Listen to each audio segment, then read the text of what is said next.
This video is proudly brought to you by Top Star Wars trading app. With new cards released every day, you can trade with literally thousands of Star Wars fans all over the world and engage with the amazing Star Wars community in their fan feed directly. And there's new features like the Smuggler's Den. We can trade up to better and more rare cards. A link to the game, which is free to download, is linked in the description below.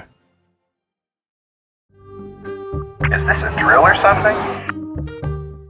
I can't believe a year ago I made a video in July about Maul's return, and I quoted the old adage, "My enemy's enemy is my friend," talking about him joining the rebels, and he said the near exact same lines. It blew me away. The enemy of my enemy is my friend. Will Maul just try and turn to the dark side, or will he try and seduce him and the whole rebels crew? I am the enemy of your enemy now, and I have my own reasons for wanting the Empire to fall, but we have little time.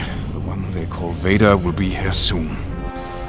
In the episode, we saw the rebels breach the temple, which seemed to call to Ezra. Will we see Ezra as a Sith in Season 3 is the big question.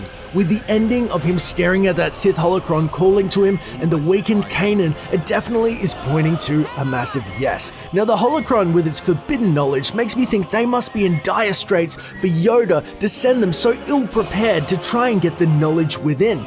We also never learned of the exact contents of the holocron, or who voiced it, Revan, Kreia. It's definitely frustrating, but it's only a matter of time before, like Kanan's holocron, Ezra is going to open it. A great homage to The Empire Strikes Back was peppered in the dialogue. When Maul met Ezra first, he nearly quoted Yoda verbatim with the whole, "Put your weapon, I mean you no harm."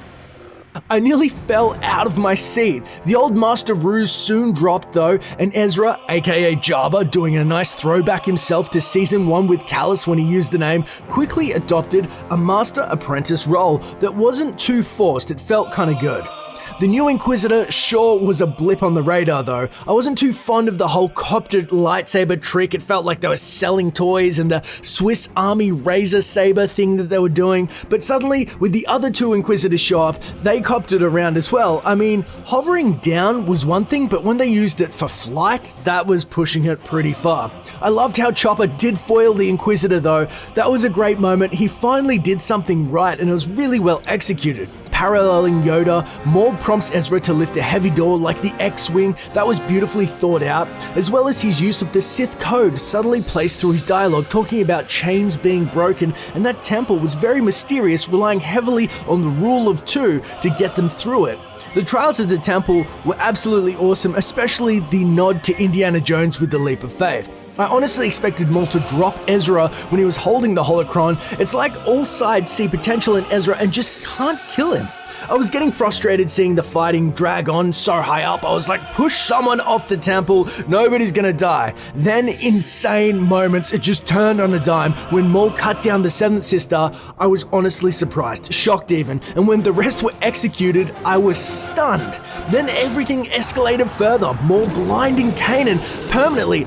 Definitely like a Ram Koda moment throwback, a mix between Kyle Katarn and now Ram Koda. I don't know if his ability to use the Force is affected whatsoever, but this is gonna make things really interesting for Season 3. How is he going to be an effective master to Ezra? Who knows, maybe he'll see through the Force like a Marillion or something, but that's really cool. When he used the Force, or I guess sound, to defeat Maul using the mask, kind of not rely on his vision, that was so crazy, and he did the reverse grip. It was fantastic. I just wish Maul stayed dead at this point. When he went off the side of the temple, I knew that he wasn't gonna die, and it seems like a running joke at this point. When Vader showed up, things just escalated even further. Ezra definitely getting a new lightsaber. Vader cut his in half. I was like, yes, new lightsaber. I mean, everything points to kind of, they want to make new toys for Season 3 and like change the characters, the lightsabers, copter sabers, all these gizmos. I'm not too much against that, and Ezra's saber I didn't like so much with the stun gun, so I can't wait for Season 3's. What if he builds a Sith one? When Vader versus Ahsoka fight happened, I nearly lost it. The energy between the two characters was palpable, the music was absolutely perfect, with dialogue such as Ahsoka saying, "I'm no Jedi." When she punctuated that sentence, you could almost feel like Vader really didn't want to kill her, and when they fought, how clunky his Form 5 felt compared to a more acrobatic, I think it was Ataru, it was amazing. when she hit his mask and that pained noise he did like when Luke hits him in Return of the Jedi, and then the fact that Ahsoka was so conflicted seeing Vader's face with a mix of Matt Lanter's voice and James Earl Jones, the dialogue and the moment and I guess all the energy was phenomenal. I thought there would be some remorse from him, but with the Sith gaze and his yellow eye just penetrating, staring at her, I loved it. It was insane. He really became Vader for me. It was intense. When the temple came down, I expected only Kanan and Ezra to survive, and of course Vader, because he can't die at this point. Instead, we saw Maul, of course, fly off the planet. Vader, we know, doesn't die, so he kind of limped out. However, we did see a slowed down image, and it looked to be Ahsoka walking into the temple. Whether that's really her or her spirit or something poetic and shown, it's still unsure, but I think if Maul survived, she definitely did as well, especially with those throwbacks we're hearing where Dave Filoni said in an interview that Ahsoka and Maul actually fought after Return of the Jedi, so it makes Return of the Jedi, Revenge of the Sith, so I can see that they would want to actually not conclude it now, but it was so massive. I was like, how is this happening? All the Inquisitors gone. The episode then ended with the most dangerous of all holocrons in the most dangerous of apprentices, and that's Ezra. His eyes were like lined with red tinge. He looks at the camera and you just know he's going to open the holocron, and his temptation has just begun to the dark side and its secrets.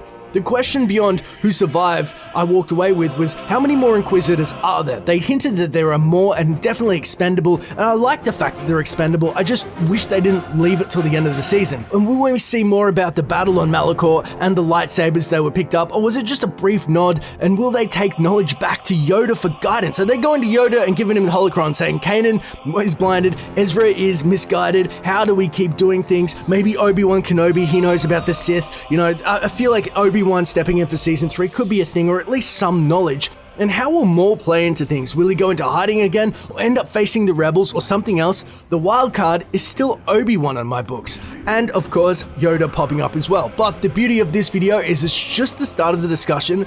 Our love for Star Wars surrounds and binds us, so let me know in the comments below, is there anything I missed in this episode, and how did you feel about it? Because it was electrifying.